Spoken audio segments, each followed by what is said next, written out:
നമ്മളെല്ലാവരും ബൈക്കിൽ യാത്ര ചെയ്യുന്നവരാണ്. മിക്ക സമയത്തും നമ്മുടെ ഫാമിലി കൂടെ ഉണ്ടായിരിക്കും. പക്ഷെ ഇതുപോലുള്ള കാഴ്ചകൾ കാണുമ്പോഴാണ് നമുക്കൊരു ബോധം വരുള്ളൂ.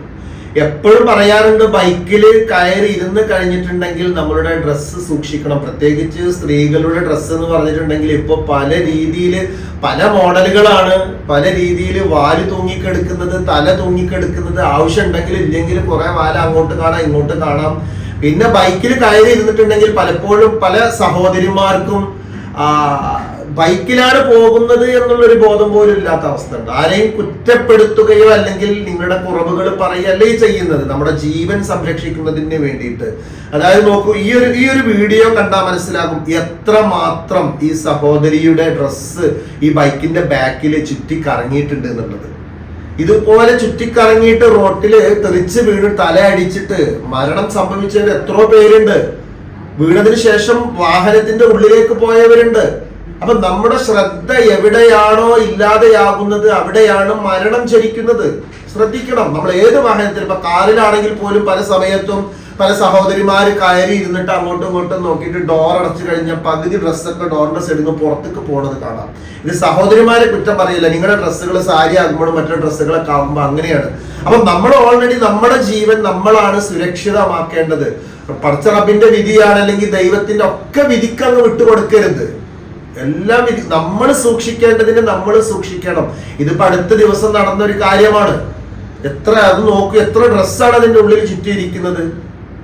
അവിടെ അത് രക്ഷപ്പെടുത്തിയ സഹോദരങ്ങൾ അത് ആ ഡ്രസ്സ് അഴിച്ചു മാറ്റുന്നത് കാണാനുണ്ട്. അപ്പൊ ഇതുപോലെ നമ്മുടെ ശ്രദ്ധ നഷ്ടപ്പെടുന്ന സമയത്ത് ഒരു കുടുംബത്തിൽ 3-4 കുട്ടികളൊക്കെ ഉണ്ടായിരിക്കും. ആ കുട്ടികളൊക്കെ വീട്ടിലാക്കിയിട്ടാണ് ഇതുപോലെ ബൈക്കിന്റെ ബാക്കിൽ കയറിയിട്ട് പോവുക. പക്ഷെ ഇങ്ങനെ എന്തെങ്കിലുമൊക്കെ സംഭവിച്ചു കഴിയുമ്പോൾ ആ കുടുംബത്തിന് നഷ്ടമാകുന്നത്, ഒരു വീട്ടിൽ ഒരു ഉമ്മയില്ലാത്തൊരു വീട് എന്ന് പറഞ്ഞിട്ടുണ്ടെങ്കിൽ അത് വല്ലാത്തൊരു വീടാണ്. കാരണം ആ വീട്ടിലേക്ക് പിന്നെ എല്ലാം നഷ്ടപ്പെട്ട ഒരു അവസ്ഥയാണ്. അത് സഹോദരിമാര് മനസ്സിലാക്കണം. ഉമ്മയില്ലാത്തൊരു വീട്ടിൽ മക്കൾ അനാഥരാണ് എല്ലാ സമയത്തും. കാരണം ആണുങ്ങളെ സംബന്ധിച്ചിടത്തോളം അവർ ജോലിക്ക് പോകും, അവരല്ലെങ്കിൽ മറ്റൊരു വിവാഹമൊക്കെ കഴിക്കും. അപ്പൊ നമ്മുടെ മക്കള് യതീമായിട്ട് മറ്റുള്ളവരുടെ കാൽക്കീഴിൽ കിടന്ന് ചവിട്ടി തേക്കണ്ട എന്ന് തോന്നുന്നുവെങ്കിൽ ഇതുപോലുള്ള യാത്രകളൊക്കെ ശ്രദ്ധിക്കുക. അത് വിവാഹം കഴിഞ്ഞവര് മാത്രമല്ല, ഈ പ്രണയത്തിന്റെ ഒക്കെ പേരിൽ ബൈക്കിലൊക്കെ കയറി ചടപടാച്ചിട്ട് ഓടുന്ന എത്രയോ വിദ്യാർത്ഥികൾ. അപ്പൊ അടുത്തൊരു ദിവസം ഞാൻ യാത്ര പോകുന്ന സമയത്ത് ഒരു കുട്ടി തെറിച്ചു വീണു. നോക്കുമ്പോ അവര് ഭാര്യ ഭർത്താക്കന്മാരൊന്നും അല്ല, ആരും കാണാതെ ബൈക്കിൽ കയറിയിട്ട് ആകെ അള്ളി പിടിച്ചിട്ട് ഇരിക്കുകയായിരുന്നു ഈ കുട്ടി. കുട്ടിയുടെ ഡ്രസ്സ് അങ്ങനെ പെട്ടെന്ന് ബൈക്കിൽ കുടുങ്ങുകയും തെറിച്ചു വീഴുകയും ചെയ്തു. അതെല്ലാവരും അറിഞ്ഞു, വീട്ടുകാരും നാട്ടുകാരൊക്കെ അറിഞ്ഞു, വലിയ പ്രശ്നമായത്. അപ്പൊ ഞാൻ പറയുന്നത് എന്താന്ന് വെച്ചിട്ടുണ്ടെങ്കിൽ, പലപ്പോഴും എന്റെ പ്രിയപ്പെട്ട സഹോദരിമാര് ബൈക്കിന്റെ പിറകിലിരിക്കുന്ന സമയത്ത് അത് പർദ്ദയാവട്ടെ, സാരി ആവട്ടെ, ചുരിദാർ ആവട്ടെ, ഏത് ഡ്രസ്സ് ആവട്ടെ, നമ്മൾ സൂക്ഷിച്ചിട്ടില്ല എങ്കിൽ ഇതുപോലുള്ള അപകടങ്ങളിൽ പെട്ടിട്ടുണ്ടെങ്കിൽ, ഒരു പക്ഷെ തെറിച്ചു വീണിട്ട് റോട്ടിലേക്ക് തെറിച്ചു വീഴുമ്പോ പിറകിൽ വരുന്ന ഒരു കാറുകാരനോ ബൈക്കുകാരനോ നിങ്ങളുടെ മേല് കയറിയ, ബൈക്കുകാരനാണ് നിങ്ങളുടെ മേല് കയറുന്നതെങ്കിൽ അയാളും തെറിച്ചു വീഴും. അയാളൊരു വണ്ടിയുടെ ചോട്ടിലേക്ക് പോയാൽ അയാളുടെ കുടുംബവും ഇതുപോലെ വലിയ സങ്കടത്തിലാവും.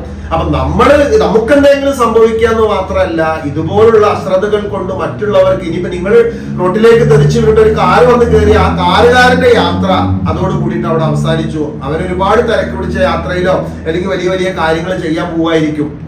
അപ്പൊ ജീവൻ നഷ്ടപ്പെടുന്നു, അതിനപ്പുറം മറ്റുള്ളവർക്ക് ബുദ്ധിമുട്ടുണ്ടാക്കുന്നു. ഇങ്ങനെയുള്ള കുറെ കാര്യങ്ങൾ ഈ ബൈക്കിന്റെ പിറകിലിരിക്കുമ്പോൾ നമ്മൾ ശ്രദ്ധിച്ചിട്ടില്ലെങ്കിൽ നമ്മുടെ ജീവിതത്തിൽ നമുക്ക് അസ്വസ്ഥമായിട്ട് സങ്കടങ്ങളായിട്ട് വരാൻ സാധ്യതയുണ്ട്. എപ്പോഴും ശ്രദ്ധിക്കുക. ഏത് രീതി എന്ത് തിരക്ക് പിടിച്ച്, പ്രത്യേകിച്ച് സാരിയൊക്കെ എടുത്ത ആളുകൾ, അതുപോലെ തന്നെ ചുരിദാറുകളൊക്കെ എടുത്തിട്ട് അവനാർക്ക് ഉൾക്കൊള്ളുന്നതിനേക്കാൾ കൂടുതൽ തുണിയൊക്കെ അതിന്റെ മേലെ ഉണ്ടായിരിക്കും. എന്നിട്ട് ഇതിങ്ങനെ പാറി പറന്നിട്ട് ഇതിൻ്റെ ഉള്ളിൽ കിടന്നിട്ട് ചുറ്റുന്നത് അറിയില്ല. അത് ഷോൾ ആവട്ടെ, സാരി ആവട്ടെ, ഏത് ഡ്രസ്സ് ആവട്ടെ. പ്രത്യേകിച്ച് ഇന്നത്തെ മോഡലുകൾക്ക് ഞാൻ പറഞ്ഞില്ലേ, കുറെ വാര അങ്ങോട്ട് തൂങ്ങിയിട്ടും ഇങ്ങോട്ട് തൂങ്ങിയിട്ടൊക്കെ കിടക്കുന്നുണ്ടാവും. ഇതൊക്കെ ഈ യാത്രയിൽ ചുറ്റിപ്പിടിക്കും. അപ്പൊ ഇതൊരു കുറ്റപ്പെടുത്തലല്ല, ഒരു ഓർമ്മപ്പെടുത്തലാണ്, നെഗറ്റീവായിട്ട് ചെയ്യുന്നതല്ല. എന്റെ പ്രിയ സഹോദരിമാരുള്ള സ്നേഹം കൊണ്ട് നമ്മുടെ അശ്രദ്ധയില്ല. പലപ്പോഴും ഇങ്ങനെയൊക്കെ സംഭവിച്ചു കഴിയുമ്പോൾ 2 ദിവസമൊക്കെ സൂക്ഷിക്കും, പിന്നെ ശ്രദ്ധയൊക്കെ പോകും. നമ്മുടെ ഏത് കാര്യത്തിലാണെങ്കിലും, അതൊരു ഓട്ടോയിലാണെങ്കിലും കാറിലാണെങ്കിലും ബസ്സിലാണെങ്കിലും ബൈക്കിലാണെങ്കിലും നമ്മൾ സുരക്ഷിതമാകുന്ന ഒരു അവസ്ഥയിലാണ് യാത്ര ചെയ്യേണ്ടതും ഇരിക്കേണ്ടതും. ഇപ്പൊ ബസ്സിലാവുമ്പോഴും കാറിലാവുമ്പോഴും മൊബൈലൊക്കെ നോക്കി പെട്ടെന്ന് ഒരു ബ്രേക്ക് ഇടുന്ന സമയത്ത് മുഖം വെച്ച് ഇടിച്ചിട്ടൊക്കെ എത്രയോ ആളുകൾക്ക് മൂക്കിന്ന് ചോര വന്നിട്ടും അതുപോലെ തന്നെ പല്ല് പോയിട്ടും മുഖത്ത് ഒരുപാട് പ്രശ്നങ്ങൾ ഉണ്ടായിട്ട് എത്രയോ കേസ് നമ്മൾ കൈകാര്യം ചെയ്തിട്ടുണ്ട്.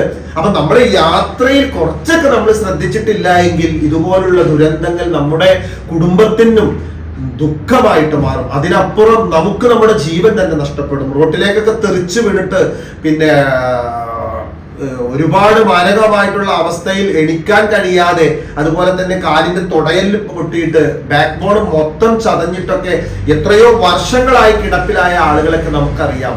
സഹോദരങ്ങളെ, സഹോദരിമാരെ, ഇതൊന്ന് ശ്രദ്ധിച്ചാൽ നമുക്ക് നമ്മുടെ ആരോഗ്യത്തിനെയും ഭാവിയെയും ആയുസ്സിനെയും സുരക്ഷിതമായി മുന്നോട്ട് കൊണ്ടുപോകാൻ കഴിയും.